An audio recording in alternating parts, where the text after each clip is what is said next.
to Hear the Word of God, the online and broadcast teaching ministry of the Reverend Eric Alexander. Chapter 5 of Isaiah.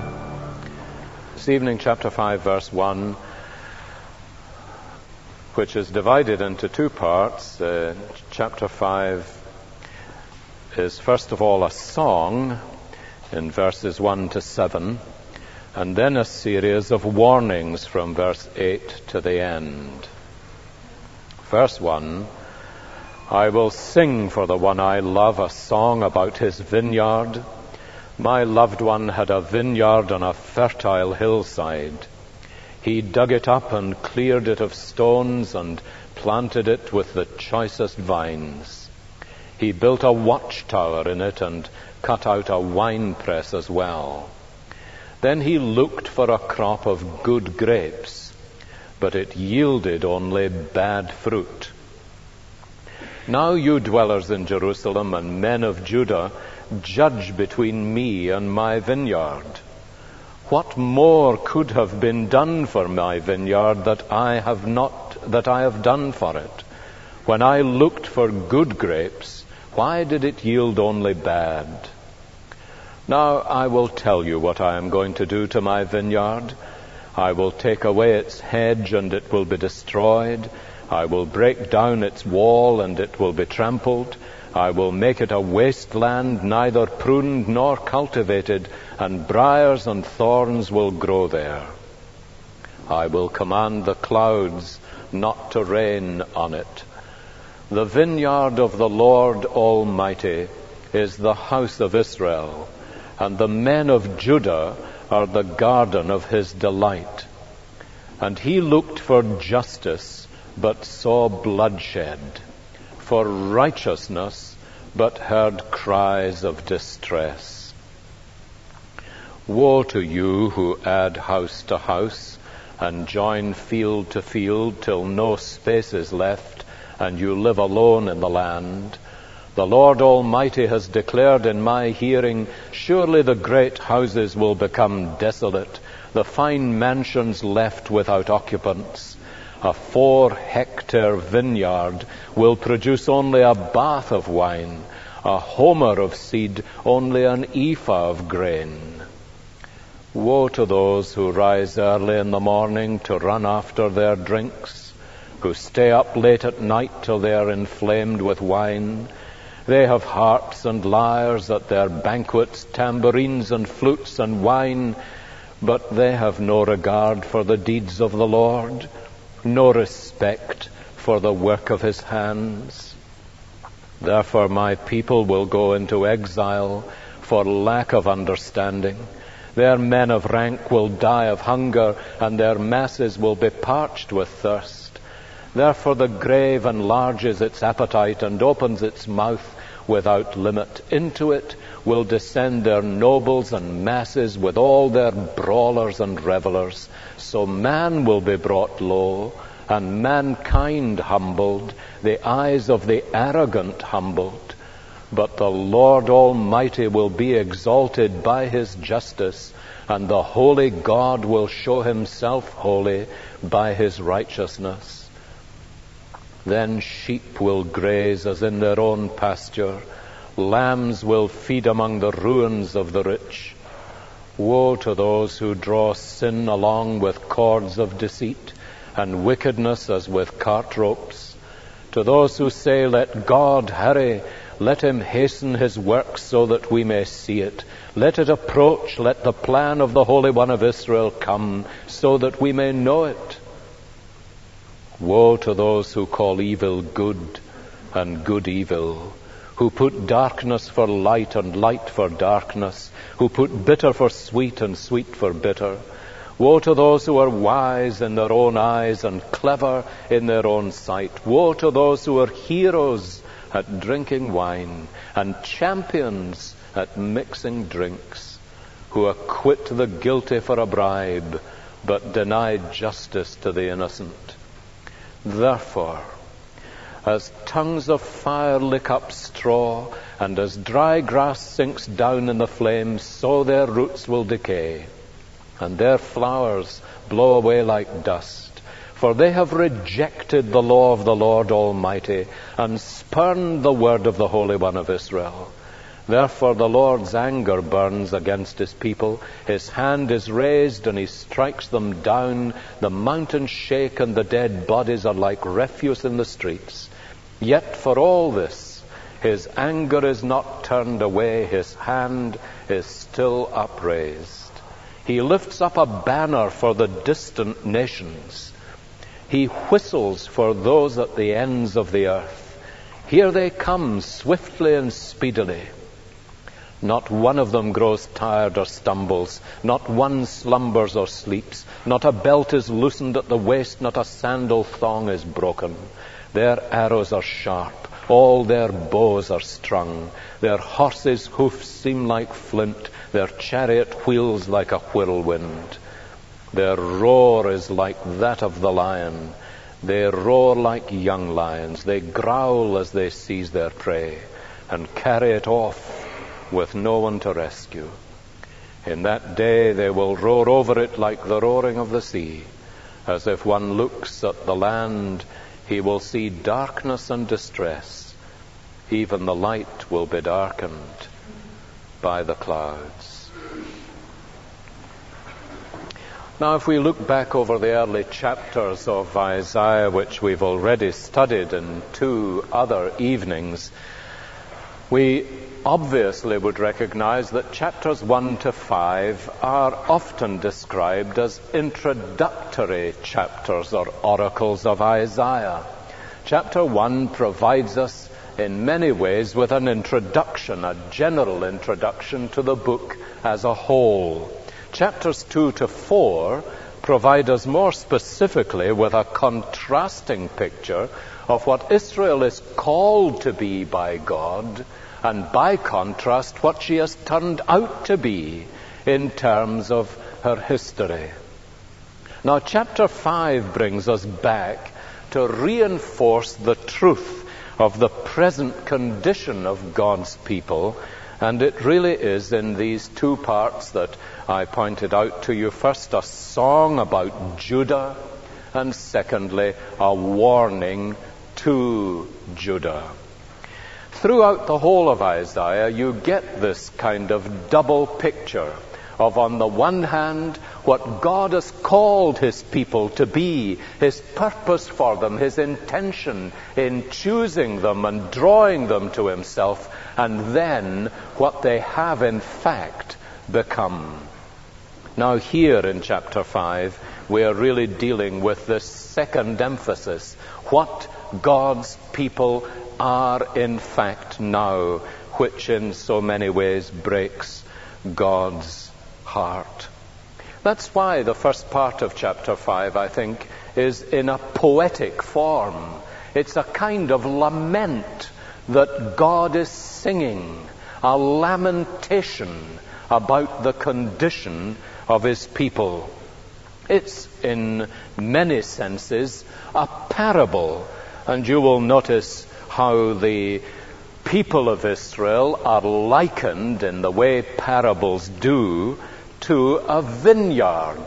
Here is a very common, ordinary thing that the people of Judah would see all around them every day. And they knew a great deal about the cultivation of vineyards and what they were for and why you spent so much time and money and energy on them.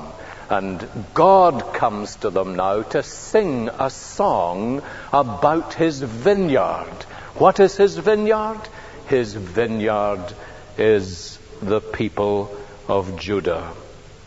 And so he comes at the end of the song in verse 7 to say, the vineyard of the Lord Almighty is the house of Israel and the men of Judah. Now the warning, which begins in verse 8, is elaborated in 6 specific warnings of particular ways in which the people of God are offending him. And they each begin with the word woe. Verse 8, verse 11, 18, and 20, 21, and 22. You would notice it as we read. And so there's the general structure of the chapter. It's first of all 7 verses which are Jehovah's song about the vineyard on which he had spent so much of his energy and time and labor. And then the pronouncing of warning words of judgment to his people in these woes beginning at verse 8. You will know probably that the word woe is the opposite in the Bible of the word blessed. You look at the Sermon on the Plain, which is recorded in Luke chapter 6, and there Jesus does not just have beatitudes where he says, blessed are the poor in spirit and so on. He said, blessed are those who are like this, woe to you who are like that. Blessed are the poor, woe to you who are rich. And it is the opposite, therefore, of this pronouncing people blessed. It is a word, in a sense, of warning of judgment and the displeasure of God. Well, now let's look more particularly at the song in verses 1 to 7, a song about Judah. Now, it's obvious that it's Isaiah in the first place who is the singer of this song. If you look at verse 1, I will sing for the one I love, a song about his vineyard. And he is speaking about God, obviously. My loved one is Isaiah's way of speaking about God. An interesting thing that Isaiah, who appears to be capable of such blistering prophecy, speaks of God in this way that is almost a tender expression. My loved one, he says, had a vineyard on a fertile hillside. So it's Isaiah who is singing. He is singing about God and his people in the form of a parable regarding God as the owner of a vineyard, and the vineyard is the people of Judah. Now, the emphasis again of the parable, do you notice, is the contrast between the high expectations and hopes of the vineyard owner when he chose and planted out and tended this vineyard, and the heartache which he actually experienced and suffered over the tragic failure of this vineyard to live up to his expectations, to become what he had chosen and planted it to be. And that's the whole point of the song. We can see this in a little more detail if you look at the 4 parts of the parable that Isaiah brings to us as God's song that he has sung. And you will notice that the language changes at verse 3, and instead of Isaiah describing what God has done, God himself begins to speak. But there are 4 parts to the song or the parable. First of all, the story in verses 1 and 2. I will sing for the one I love a song about his vineyard. My loved one had a vineyard on a fertile hillside. Now, there's the first thing about this vineyard. Its situation was perfect. I don't know if you know, but the perfect situation for a vineyard in the east was on a gently sloping hill, for the simple reason, as those of you who are good gardeners will know, there was drainage, there was exposure to the sun, most probably, and it was the perfect situation for a vineyard to be planted. So he had a vineyard on a fertile hillside. The ground was ideal as well. It was fertile ground for growing a vine upon. Now, the preparation in the second place left absolutely nothing to be desired. The situation was perfect. The preparation was perfect. Notice how he describes it in verse 2. He dug it. He cleared it of stones. That's the second thing one would do in circumstances like this. Any of you have ever moved into a house in a new area of ground altogether, you will realize that one of the things you do when you dig the ground over is to bring out all the great stones that have been buried in there. And this is what the vineyard owner did with his ground. He cleared it of stones. These were probably the stones that he built the watchtower with, most people think. Then he planted in it, halfway through verse 2, the choicest of plants. So it was not that there was an inferior plant in what the vineyard owner was planting. He then built a watchtower in it in order to be able to protect his vineyard. And then he created a wine press. He cut out a wine press as well. Now, a wine press was really two kind of vats which were placed one above the other. The higher one was the one in which the grapes would be placed, and when they were crushed, there would be a little channel into the lower of these vats where the wine would flow into. And this, the vineyard owner built as he planted and created this perfect vineyard. And he looked thereafter with expectation for a crop of good grapes. Now, because the situation was perfect, because the preparation was perfect, the expectation was entirely reasonable and logical, given the commitment of the owner to his vineyard. And this is what Isaiah is saying to us about God in relation to his people. You will notice his commitment is absolute. He is absolutely committed to the business of bringing forth good fruit. Now, the sting is in the tail. The amazing thing to anybody who knew anything about viticulture is that rather than producing a crop of good grapes, such a vineyard in such a place with such attention yielded only bad fruit. Now, in the kind of ancient Eastern world where these stories were the characteristic way of addressing people, you can just imagine there would be a great gasp from the people. They would be astonished at this particular end to the story. It's so unreasonable. And so now Isaiah quotes God's own words in the second part of the parable, the appeal that God makes. The prophet has undoubtedly gained the attention of the people, and again in typical Eastern fashion, he invites them to participate. I remember seeing this in one or two different places in the Far East, and I'm sure it's true also in the Middle East. What he is saying is this, you see, you dwellers in Jerusalem and men of Judea, judge between me and my vineyard. And he's actually asking them questions. Now, if this was in the East, the questions would be answered, you see. He would say, what more could have been done for my vineyard than I have done for it? And they would all answer, nothing. Nothing. When I looked for good grapes, why did it yield only bad? And they would all groan and say, a dreadful investment of time and money and so on. So he appeals to them. Judge, he puts himself, as it were, in the place of the person being tried by these people. Why has this happened, he says. What more could have been done for my vineyard than I have done for it? Now he says in verse 5, I'll tell you what I'm going to do to my vineyard. And this is the third part of the parable. It is the verdict or judgment of God upon this vineyard. What he is going to do with his vineyard is to abandon it. Look at verse 6.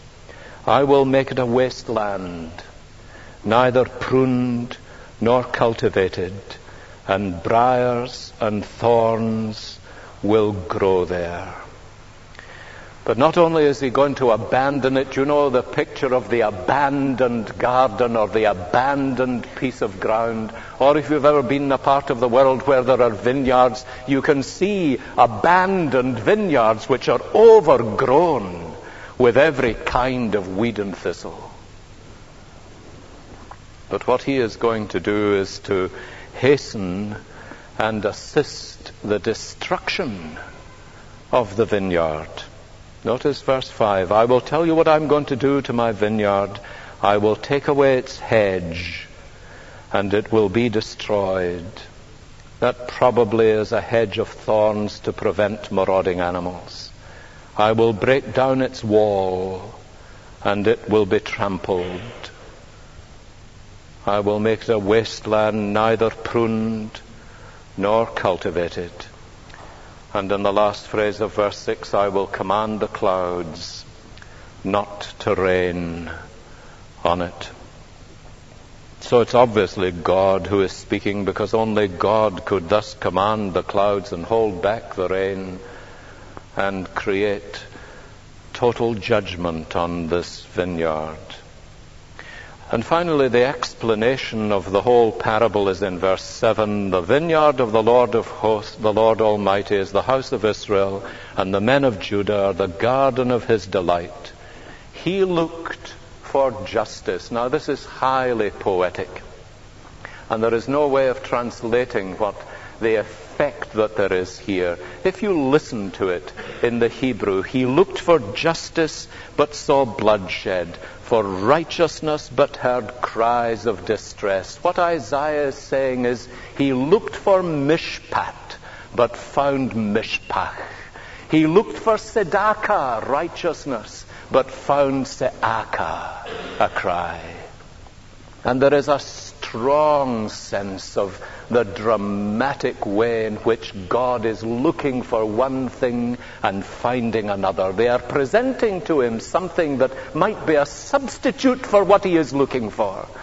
But he looked for justice and he found bloodshed. He looked for righteousness but heard cries of distress. And here amongst his own people, God's vineyard has become abandoned. It is a false vine producing bad fruit. And that's a very important thing for us to hang on to. We'll see the significance of it right at the end. But here is the false vine producing bitter fruit. And God is not just disappointed like the vineyard owner would be. There is something running through this of the sheer heartbreak of God when he has committed himself utterly to his people, and when they have turned out to be such a desert. It's something we don't often think about, you know, about the heartache of God over the condition of his people.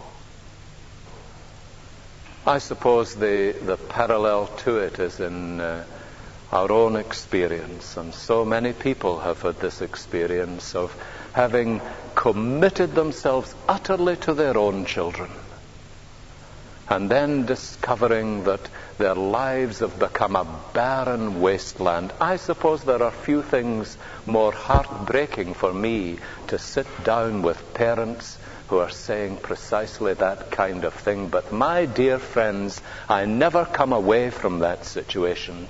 But I think how profoundly greater is the heartbreak of God, who has lavished his infinitely costly care upon us. And he finds us barren and fruitless. Well, to the warning, that's the song, and it's a lament, really, and a parable of Judah's history. Now he comes more specifically to the warning from verse 8 right to the end of the chapter. And each of these warnings, as I say, begins with the word woe. One of the old writers recognizes that here Isaiah is really becoming more specific about the crop of bad fruit which has been produced in this vine. And so he entitles this passage from verse 8 to verse 30, "A bunch of rotten grapes."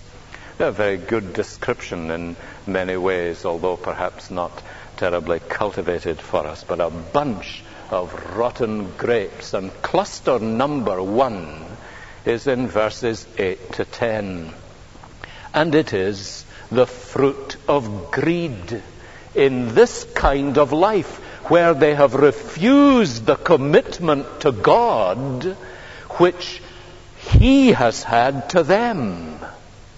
They have not responded to His grace, you see. They have refused to commit themselves to Him, to His will and purpose, to bring forth a harvest for His glory amongst His people. And the first cluster of bad fruit is greed.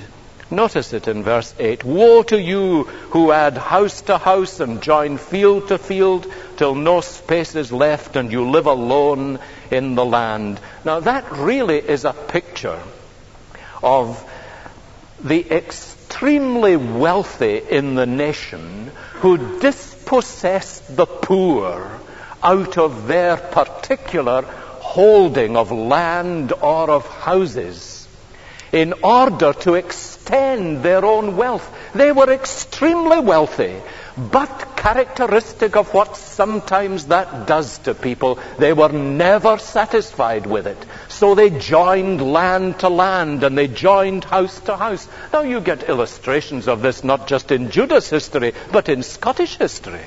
If you know anything about the history of the Highland clearances, for example, you may know that this is precisely the kind of thing that happened then. On my last holiday, I was reading John Preble's account of the Highland clearances, something that would make you ashamed of the sort of things that were happening in Scotland then. And I tell you, one group of people I was very ashamed of, and that was the ministers in some of these areas of Scotland who were bought by the building of large manses in order that they would preach to the people and tell them to get out of their land so that the landowner from England would come and put sheep in it. Now this is the kind of thing, you see, it goes on from generation to generation, of course. It is the aggrandizing spirit, the expansionist speculator who wants to enlarge his own domain at the expense of the poor. The worst thing about it, of course, was that God had taught His people. It was not just the morality of it or the legality of it. Probably was perfectly legal. But the thing is that God had taught His people that the land He gave them was an inheritance from Him and had to be held as a sacred trust from God. Thus the importance of the continuity of the land within the family. That, incidentally, is why Naboth, do you remember Naboth who would not sell his vineyard to Ahab? Well, Naboth wouldn't sell his vineyard because of the sacred trust of this piece of land and this vineyard which had been given to him by God. 1 Kings 21 is the area where you can read about that. But you will notice what happens in this situation, because in verse 9, covetousness is itself self-defeating. Either it leads in verse 9 to decay and destruction. Surely the great houses will become desolate, the fine mansions left without occupants. Or it leads to dissatisfaction and frustration in verse 10. You notice that verse 10 is really a description of how people fail to get anything out of the land. A 4-hectare vineyard. Now that is the kind of land that was of substantial size. The Hebrew is really a 10-yoke vineyard, which means land ploughed by 10 yoke of oxen in a day. But it's a substantial area of land, but it will only produce a bath of wine, which was a tiny amount for that kind of area of land. A homer of seed will only produce an ephah, that is a smaller quantity than you would expect of grain. A very interesting thing. It's really an agricultural illustration of how if you overwork certain areas of land, you get less and less harvest from them. You know how if you force the land to produce more and more, you get less and less from it. And that's why the Sabbath principle of leaving the land fallow for a year is such an important one, and certain forms of agriculture are counterproductive for that reason. But beyond the agricultural illustration, you see, there is the deeper truth that the covetousness which grips men's hearts produces in the same way. It produces less and less satisfaction for more and more investment of time and energy and so on. Now that's the first area in which Israel as a people was suffering, and it's a very interesting and significant one, I think. It is basically the spirit of greed. And generally speaking, when God is deposed in a society as well as in a life, greed is one of the things that replaces him. The second cluster of bad fruit is debauchery. In verses 11 and 12, notice how he puts it. And woe to those who rise early in the morning to run after their drinks. You will know that early morning drinking is a particularly bad sign of addiction and dependence upon alcohol. And that's the whole point. Early morning, late at night, this is what they're doing. They stay up late at night till they are inflamed with wine. They have harps and lyres at banquets and tambourines and flutes and wine. But do you notice why Isaiah speaks against their debauched life? It's not that he is a killjoy, and it's not for a moment that he is saying that their harps and lyres and banquets and tambourines and flutes are wrong. It's not actually this at all that he is speaking about. It is that as an evidence that, and now look at verse 12b, they have no regard for the deeds of the Lord, no respect for the work of his hands, so that their lives have been made insensitive to God. And the great issues of life are ignored because of other things that have taken their place. Now, that really is the test, you know, of almost everything of this kind. I think it's important for us to say that Isaiah is not merely preaching a kind of temperance sermon here. What he is saying is things are manifestly wrong in the lives of God's people. For this reason, they have no regard for the deeds of the Lord, no respect for the work of his hands. Their chief interest, in other words, is no longer in God. Now that's, again, a cluster of rotten fruit, when our chief interest is no longer in God, and our true joy is no longer in the work of his hands. Therefore God says he will lift them up out of their land and send them into exile. Now this is Isaiah's prophecy of one of the exiles that the people of Judah experienced in verse 13. Their men of rank will die of hunger, their masses will be parched with thirst, and they are going to experience this dreadful national humbling that God is going to bring upon them. And the end of it will be what he describes in verses 15 and 16. Man will be brought low and mankind humbled, but the Lord Almighty will be exalted by his justice, and the holy God will show himself holy by his righteousness. So there is the first cluster of greed, the second of debauchery. Verses 18 and 19, do you notice the third cluster is blasphemy. Woe to those who draw sin along with cords of deceit, and wickedness as with cart ropes, to those who say, let God hurry, let him hasten his work so that we may see it. Let it approach, let the plan of the Holy One of Israel come so that we may know it. Now what they are really doing, of course, is mocking God. This is mockery. It's the bitter cynicism of the godless, which has invaded the lives, you will notice, of God's people. And what they are saying is, we don't see any sign of God active in his world. Let God get a move on. That's what they're saying. Let God hurry. Let him hasten his work so that we may see it. Let it approach. Let the plan of the Holy One of Israel come.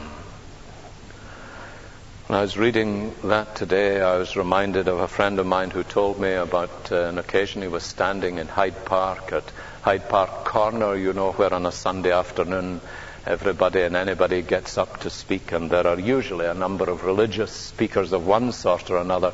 One man stood up on this day on a box that he had brought with him and put up a notice, the Anti-God Society, it said. And he said, I am here today to defy God. And a considerable number of people left, one or two others, and gathered around him. He says, if there is a God in heaven, I blaspheme his name and call upon him now to come down and curse and destroy me. If he is God in heaven, let him consume me with fire. And he stood there cursing God. Then he waited for a while. He said, see, nothing's happened. There's your God for you, he said. Those of you who are believers. There's an ordinary little man standing down in front of him who spoke up, and my friend heard him, though probably not many other people heard him. And he said, unfortunately for you, the mills of God grind slowly, but they grind exceeding small. My friend said he went away that day and thought, here is the real problem with the spirit of godlessness that says, I can get off, with all kinds of things, resisting and rebelling against God. But Isaiah is able already to look into the days that lie ahead and to see that there is a day coming, whether soon or late, when God will vindicate his name. Notice these three other clusters of bad fruit. One is perversity, verse 20.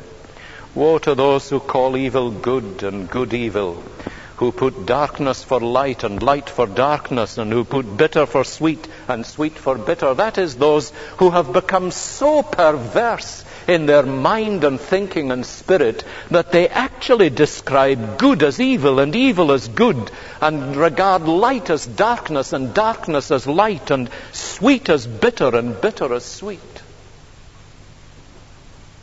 You say, what does that mean?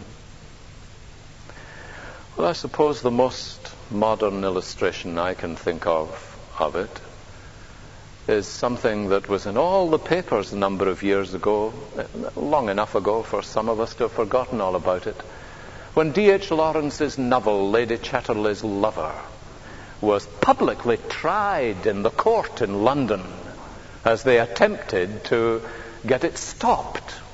publication. Maybe not a very wise thing for them to have done, because it just assured the book's sales record numbers. But the most significant thing that happened in that court was not actually the verdict at all. One of the most significant things was the testimony of the Bishop of Woolwich at that time, who said, and I quote his words to you, "The adulterous relationship between Lady Chatterley and her gamekeeper is entirely comparable to the act of Holy Communion."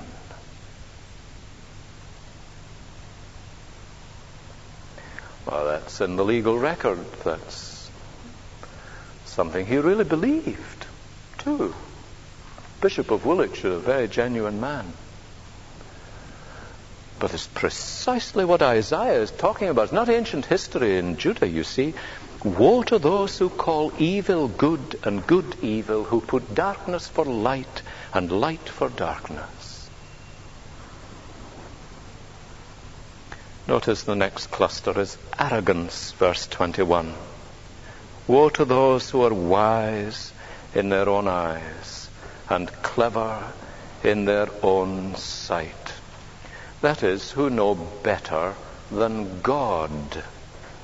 Because that's what really Judah was saying. They were wise in their own eyes. Wisdom was their thinking rather than God's will. I wonder if you've ever thought that every time we resist and refuse the will of God, that's exactly what we're saying. We are saying, I know better than God how to run my life so that it will be happy and successful. Do you ever think of that? It's that spirit that Isaiah is speaking about. The last is injustice, verse 22. Woe to those who are heroes at drinking wine and champions at mixing drinks. That is the kind of person whose greatness is really simply associated with the drinking that they do. But their injustice flows from it, who acquit the guilty, verse 23, for a bribe, but deny justice to the innocent. Then God begins to speak and to bring the warning of his judgment. And from verse 24 right to the very end of the chapter, what he is really describing is how he plans to bring the nation of Assyria to come and discipline his people. He is going to call the enemy. Notice how he describes it almost in a humorous fashion in verse 26. He lifts up a banner for the distant nations. He whistles for those at the ends of the earth. Here they come, swiftly and speedily. How can you see this picturesque way that Isaiah describes it? As though God were whistling for the Assyrians. They thought it was the Assyrians' idea to come and demolish Judah and carry the cream of their men away to exile. But it was actually God who was going to do it. Now, it's a very interesting thing, isn't it, that the one person the people of Judah never feared through all their politics and all their arrangements that they were making with foreign nations, the one source from which they never expected trouble to come was God. Isn't that amazing? They feared the Assyrians, they feared the Babylonians, they feared the Egyptians, but they didn't fear God. We live, my dear friends, in a very similar time. There is little difference between what motivates us in our national life and what motivated them. And so God calls them to come, and you get this picturesque description throughout this part of the chapter. Let me close with this.